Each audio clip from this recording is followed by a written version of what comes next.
Hay un error que casi todo el mundo comete cuando escucha las palabras campo cuántico.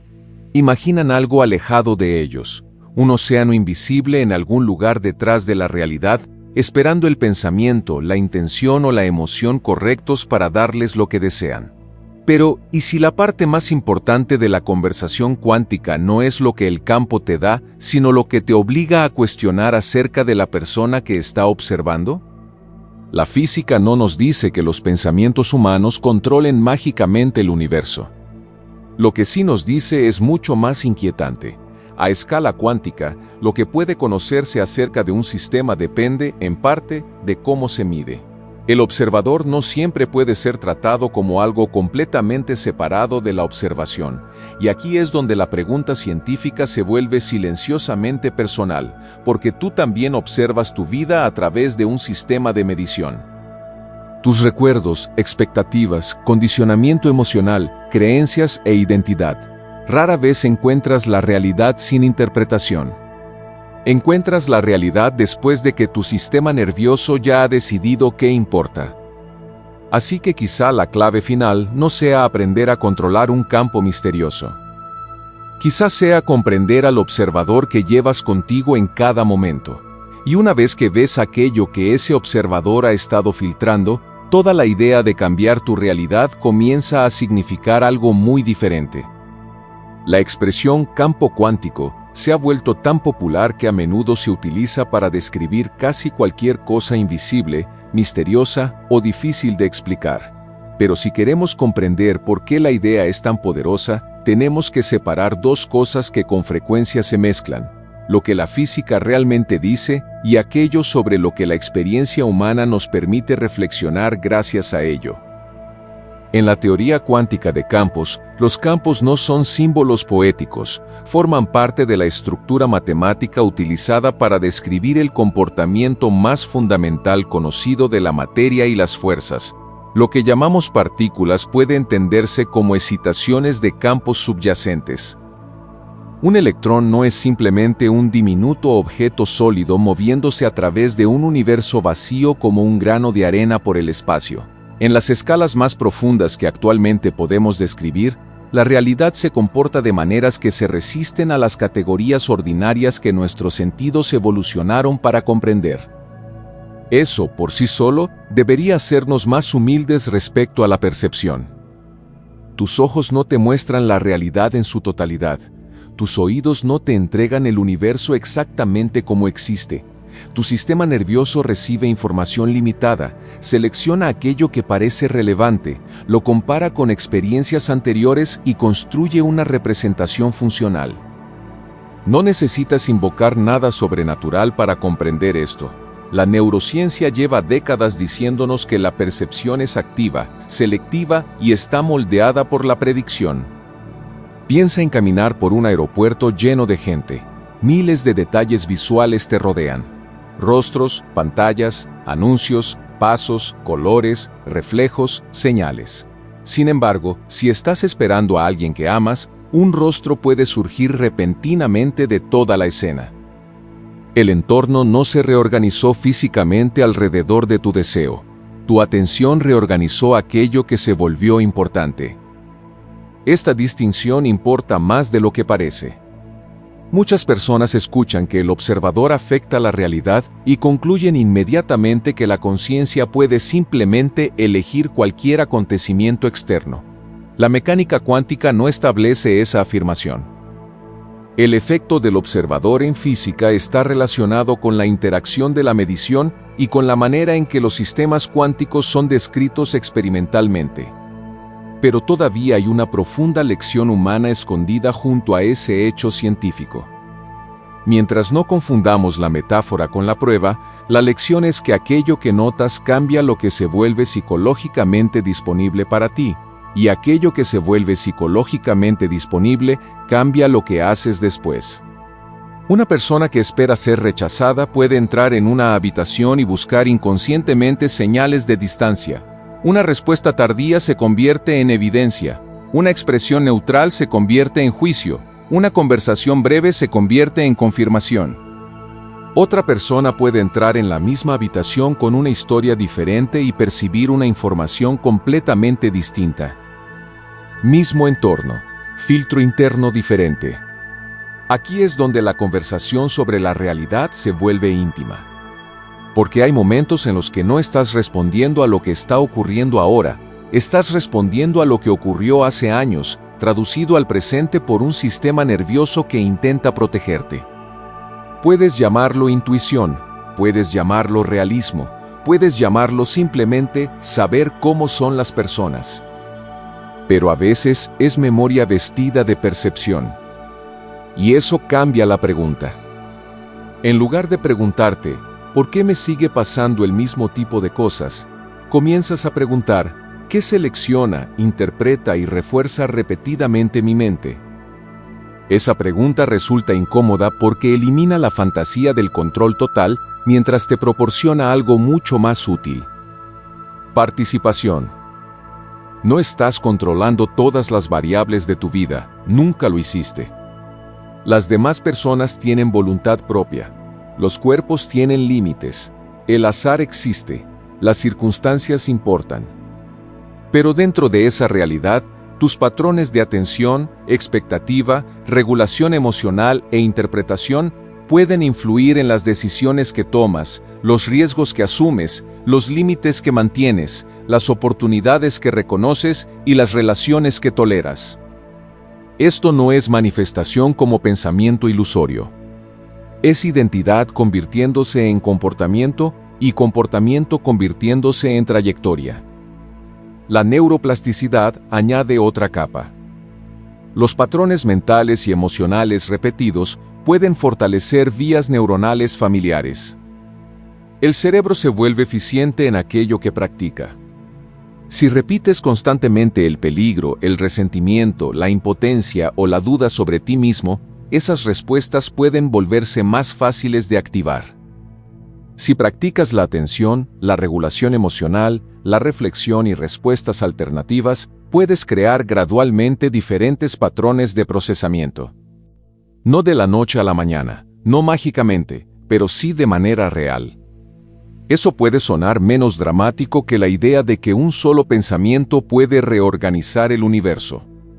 Sin embargo, te proporciona algo mucho más poderoso, un mecanismo con el que puedes trabajar. Porque el cambio más profundo rara vez ocurre en el momento en que el mundo exterior cambia repentinamente. Ocurre en el momento en que dejas de interpretar todo a través del mismo observador antiguo. Y aquí es donde Carl Jung se vuelve inesperadamente relevante para una conversación sobre el campo cuántico.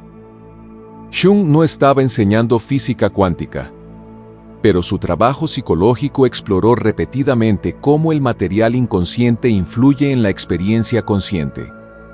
Lo que permanece oculto dentro de nosotros simplemente no desaparece. Moldea reacciones, proyecciones, atracciones, miedos y decisiones. En otras palabras, parte de la realidad que experimentas siempre está siendo filtrada a través de material que quizá todavía no reconoces como tuyo. Por eso la conciencia puede sentirse perturbadora al principio.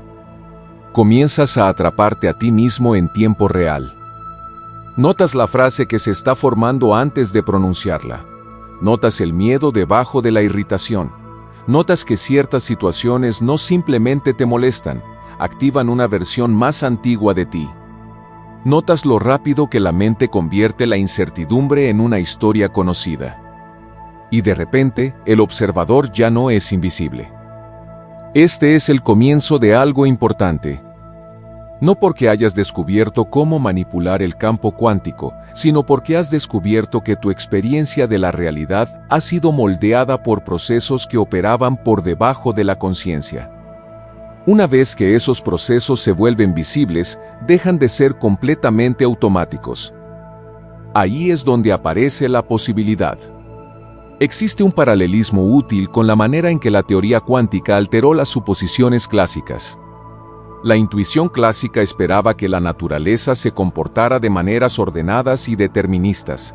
Los experimentos cuánticos obligaron a los físicos a aceptar que la realidad a escalas pequeñas no siempre podía describirse utilizando las mismas categorías que funcionaban en la vida cotidiana. La transformación personal suele comenzar con una alteración similar. Las categorías que utilizas para explicarte a ti mismo dejan de ser suficientes. Solo soy una persona ansiosa. Siempre he sido así. Las personas como yo no cambian. Esta es simplemente mi personalidad. Esas frases parecen descripciones. A veces son repeticiones. Y la repetición puede convertirse en identidad antes de que te des cuenta. La clave no es luchar agresivamente contra la identidad. Eso a menudo la fortalece. La clave es observarla con suficiente claridad como para finalmente separar lo que te ocurrió de aquello que continúas ensayando. Esa separación crea espacio. Y dentro de ese espacio se vuelve posible una respuesta diferente. No un universo diferente. Una relación diferente con aquel en el que ya estás. Y curiosamente, quizá ahí sea donde la idea del campo cuántico se vuelve más útil para la vida humana.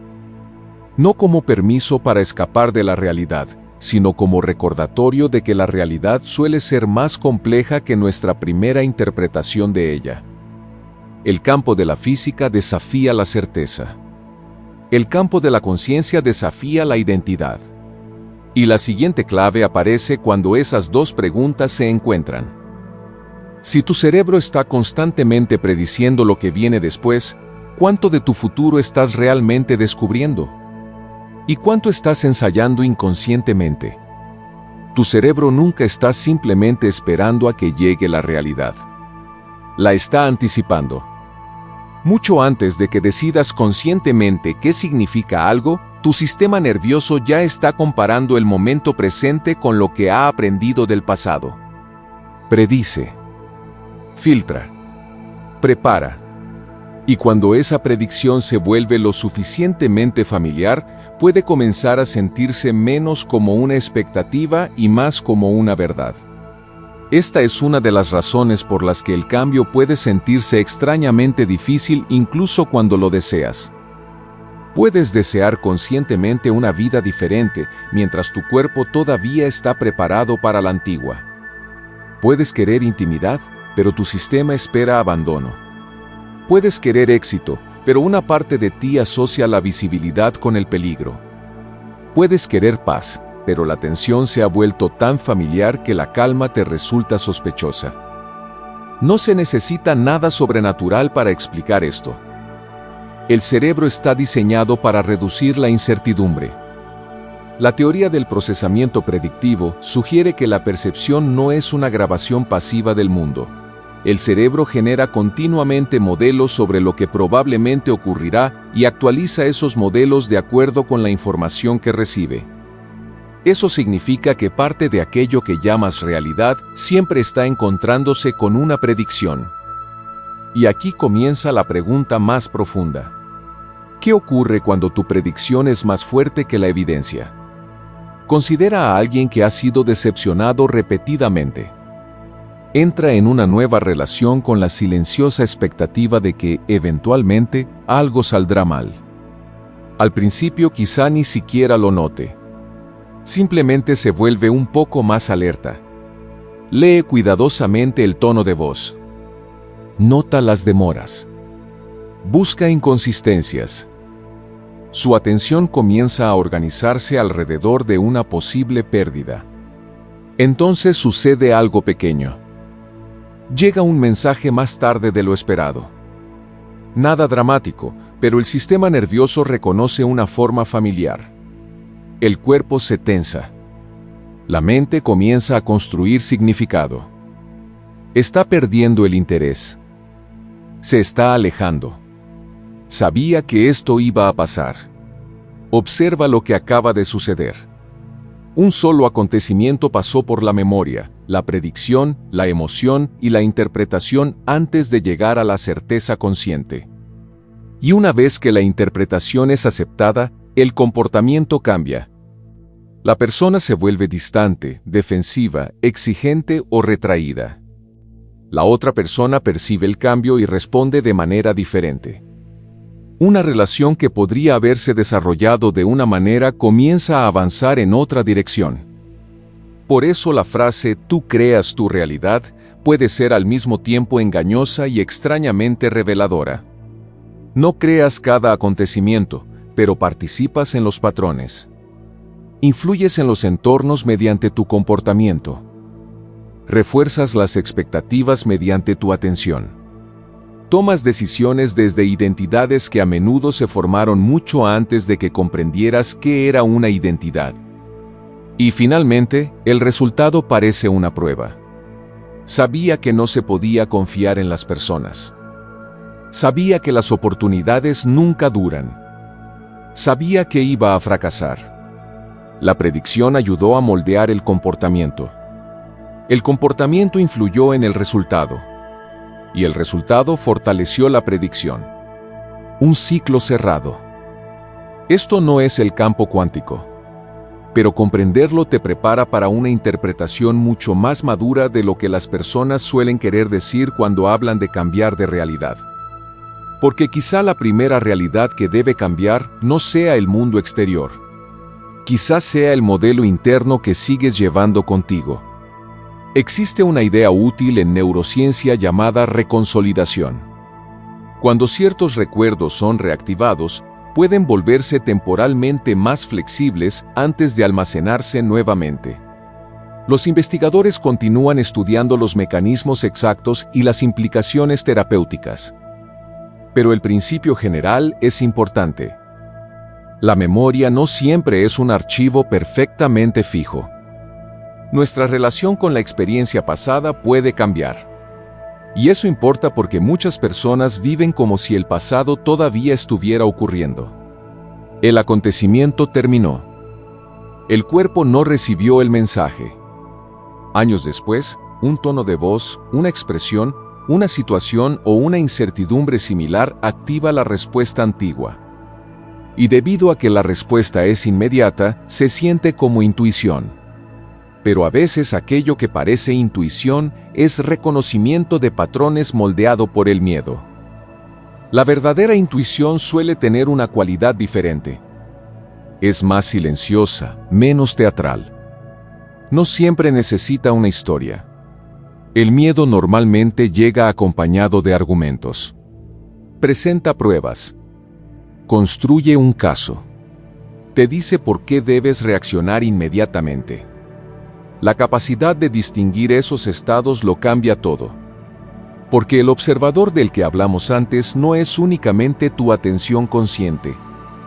Incluye todo el sistema mediante el cual interpretas la experiencia, tus creencias, tu historia emocional, tus expectativas, tu sistema nervioso y tu sentido de identidad. Y por eso la transformación no puede reducirse a pensar positivamente. Un pensamiento que contradice toda tu estructura interna a menudo se sentirá vacío.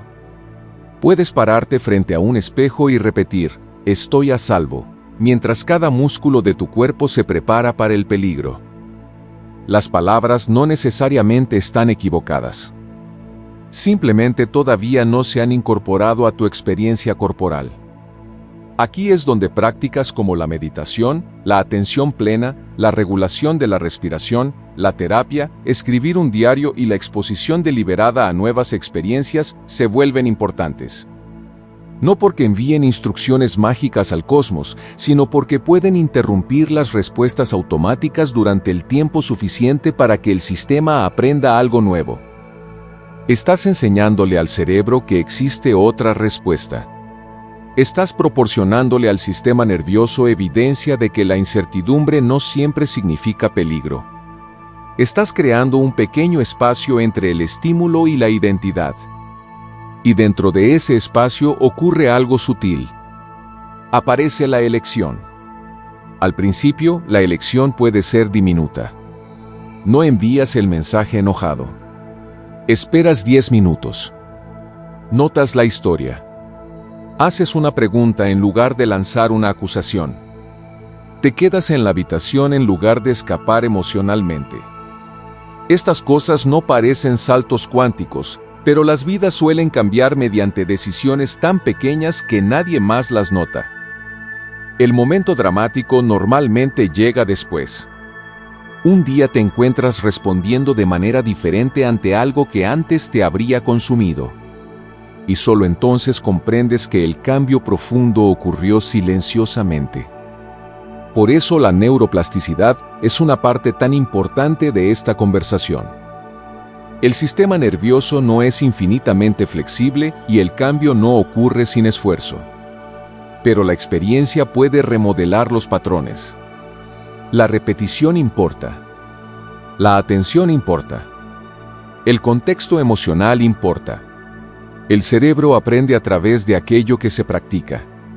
Si ensayas repetidamente un futuro de manera emocional, puedes influir en cuán preparado estás para reconocer y responder a las oportunidades relacionadas con él. Eso es muy diferente de afirmar que la visualización garantiza un resultado externo.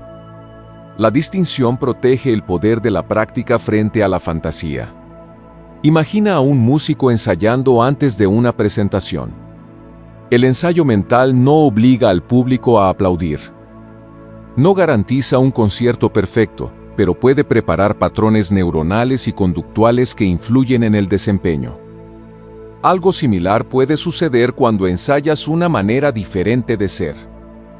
En lugar de imaginar únicamente lo que quieres poseer, comienzas a practicar cómo percibirías, responderías y actuarías si ciertos patrones internos ya no te estuvieran controlando. ¿Cómo entrarías en una conversación si no estuvieras esperando ser rechazado? ¿Cómo tomarías una decisión si el fracaso no fuera interpretado automáticamente como humillación?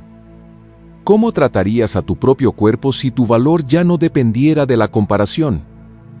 ¿Cómo responderías al silencio si el silencio no significara inmediatamente abandono? Esas preguntas no le piden primero al universo que cambie. Cambian al observador. Y esa puede ser la parte que muchas enseñanzas sobre manifestación pasan por alto demasiado rápido.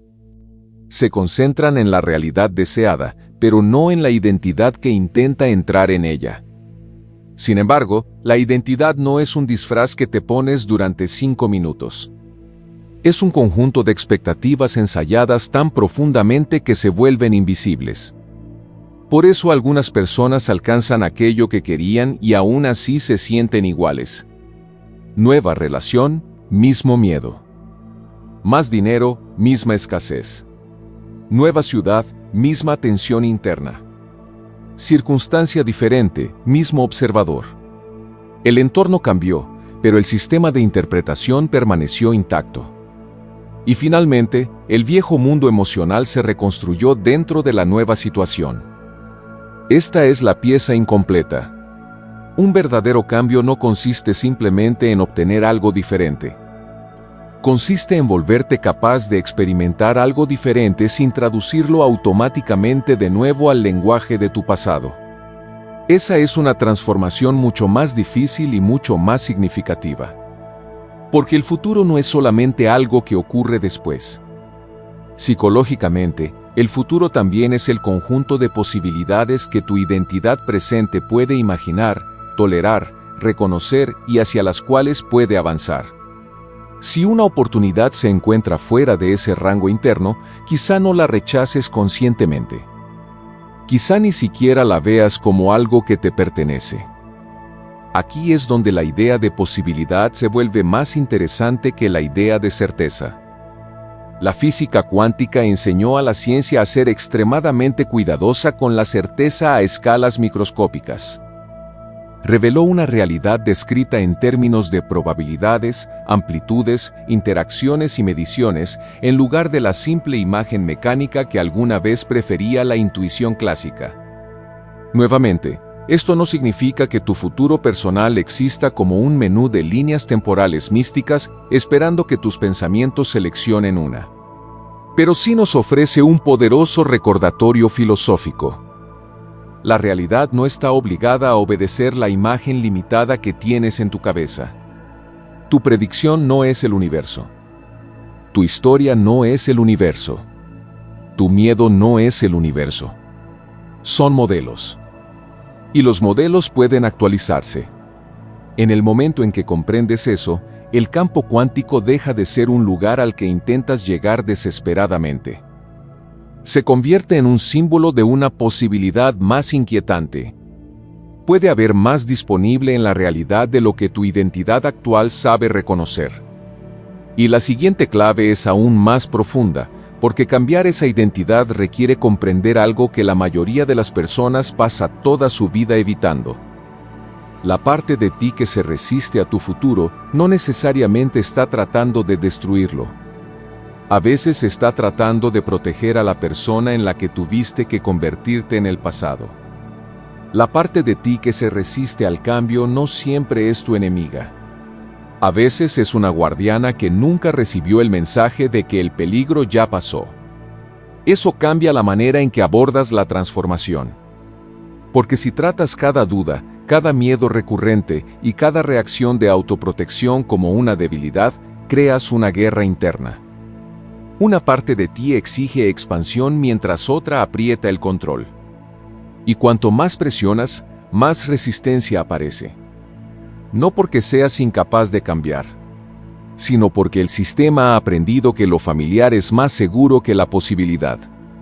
Este es uno de los aspectos de la identidad que más se malinterpretan. A menudo pensamos en la identidad como una descripción consciente. Tu nombre, tus valores, tu profesión, tu personalidad. Pero la identidad también vive por debajo del lenguaje. Aparece en aquello que tu cuerpo espera, en lo que toleras, en lo que descartas, en lo que parece peligroso y en aquello que parece demasiado desconocido como para confiar. Puedes decir conscientemente, quiero una vida diferente, mientras inconscientemente proteges la estructura de la antigua.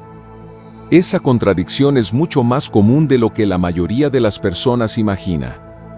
Imagina a alguien que creció en un entorno donde la aprobación era impredecible. El amor estaba presente, pero era inconsistente. A veces había calidez, a veces distancia, a veces elogios, a veces críticas. Con el tiempo, el sistema nervioso aprendió una regla invisible. La conexión requiere vigilancia. Años después, esa persona conoce a alguien emocionalmente estable. Podrías esperar que la estabilidad se sintiera como paz. A veces no es así. A veces se siente extrañamente vacía. No existe persecución emocional, no existe incertidumbre dramática, no hay necesidad de descifrar cada silencio. Y debido a que el sistema nervioso ha asociado la intensidad con la conexión, la calma puede interpretarse erróneamente como falta de química. La persona puede alejarse de algo saludable sin comprender por qué.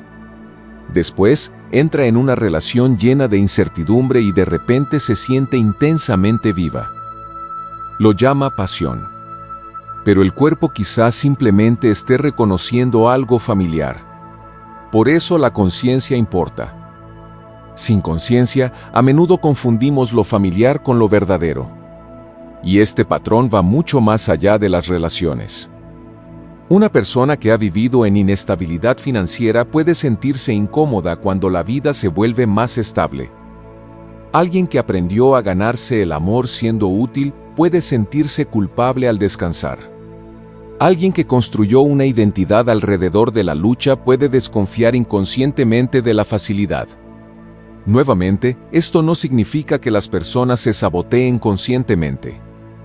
Significa que el cerebro y el sistema nervioso desarrollan modelos sobre cómo es el mundo y sobre lo que el yo debe hacer para sobrevivir dentro de él.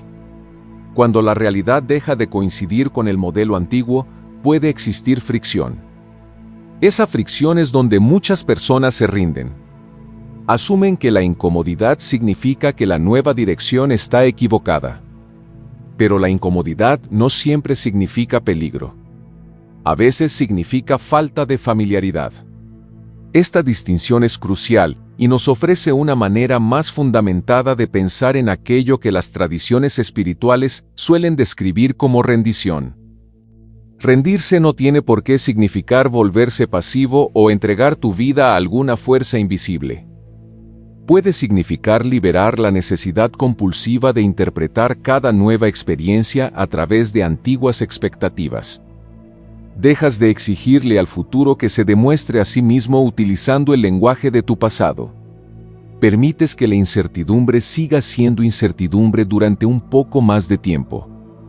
Puede sonar sencillo. En la práctica, puede ser una de las cosas más difíciles que jamás aprendas, porque a la mente le encanta completar las historias. Quiere saber qué significa el silencio, qué significa la demora, qué significa el error, qué significa el futuro. Y cuando la información está incompleta, el cerebro suele llenar el vacío utilizando aquello que ya conoce. Eso es eficiente. También puede ser peligroso cuando el modelo antiguo está distorsionado. Aquí es donde la idea del observador vuelve a ser profundamente útil. No como una entidad mística que controla la materia, sino como una manera de examinar la perspectiva desde la cual se interpreta la experiencia. Pregúntate algo poco habitual. Cuando miras tu vida, ¿quién está mirando? ¿El adulto que eres hoy o la versión más joven de ti que aprendió ciertas conclusiones bajo circunstancias completamente diferentes? Cuando alguien no está de acuerdo contigo, ¿quién lo escucha? ¿La persona que está sentada en la habitación ahora mismo o la parte de ti que alguna vez aprendió que el desacuerdo significaba rechazo? Cuando una puerta se cierra, ¿quién interpreta el acontecimiento? ¿El observador presente o la antigua identidad que ya espera ser excluida? Esto no consiste en culpar a la infancia por todo. Consiste en reconocer la continuidad. El cerebro no borra los aprendizajes antiguos simplemente porque haya pasado el tiempo. Se actualiza a través de la experiencia y la experiencia se vuelve transformadora cuando es observada. Existe una diferencia entre repetir una nueva frase y tener una nueva experiencia mientras estás lo suficientemente consciente como para registrarla. Esa distinción importa. Supongamos que tu antiguo modelo dice: si expreso lo que necesito, las personas se van. Puedes repetir la creencia opuesta 1000 veces, pero una conversación real en la que expreses claramente lo que necesitas, permanezcas regulado y descubras que la relación sobrevive puede ofrecerle al sistema nervioso algo que comprende a un nivel mucho más profundo. Evidencia. Esa experiencia quizá no borre inmediatamente el patrón antiguo, pero introduce una contradicción. Y la contradicción es importante porque una identidad rígida comienza a aflojarse cuando la realidad se niega repetidamente a confirmarla. Aquí es donde la neuroplasticidad se vuelve personal. El cerebro cambia no simplemente porque quieras una nueva identidad, sino porque los nuevos patrones son practicados, reforzados y asociados con la experiencia. La atención se convierte en parte del proceso. Comienzas a notar momentos que el observador antiguo habría ignorado. Alguien respeta tu límite. Sobrevives a una decepción sin derrumbarte. Cometes un error y sigues siendo digno de respeto. Experimentas incertidumbre sin apresurarte a controlarla. Descansas sin que todo se desmorone. Estos momentos parecen pequeños, pero desafían el mapa antiguo. Y el mapa importa porque rara vez te diriges hacia aquello que tu sistema nervioso todavía no puede reconocer como lo suficientemente seguro para explorar. Esto nos proporciona una mejor interpretación de una frase utilizada con frecuencia en los círculos espirituales.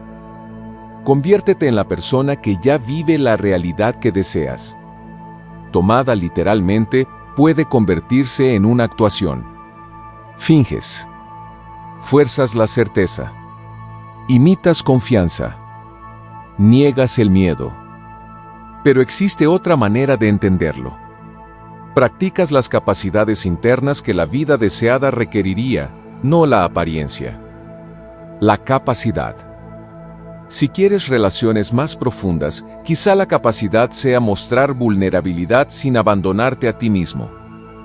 Si quieres un trabajo significativo, quizás sea tolerar la incertidumbre el tiempo suficiente para desarrollar una habilidad. Si quieres paz, quizás sea aprender a permanecer presente cuando la mente exige respuestas inmediatas. Si quieres cambio, quizá la verdadera capacidad sea permitirte convertirte en alguien desconocido incluso para ti mismo. Esta última rara vez se discute. El crecimiento puede generar duelo. Puedes extrañar la versión de ti mismo que sabía cómo funcionaba todo. Incluso si esa versión estaba sufriendo, las identidades antiguas llevan consigo relaciones, hábitos, rituales y explicaciones. Cuando comienzan a disolverse, puede existir un periodo en el que el nuevo yo todavía no está establecido y el antiguo ya no encaja. Te sientes entre mundos. No en un sentido sobrenatural, sino psicológico. Las antiguas explicaciones dejan de funcionar. Las nuevas todavía no son estables. Y ese espacio puede sentirse vacío. Aquí es donde muchas personas regresan corriendo hacia atrás. No porque el pasado fuera mejor, sino porque era conocido. Pero si permaneces presente el tiempo suficiente, algo comienza a emerger. Un tipo diferente de conciencia.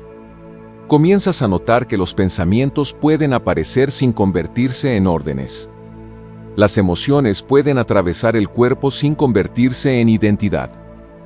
La incertidumbre puede existir sin convertirse inmediatamente en catástrofe.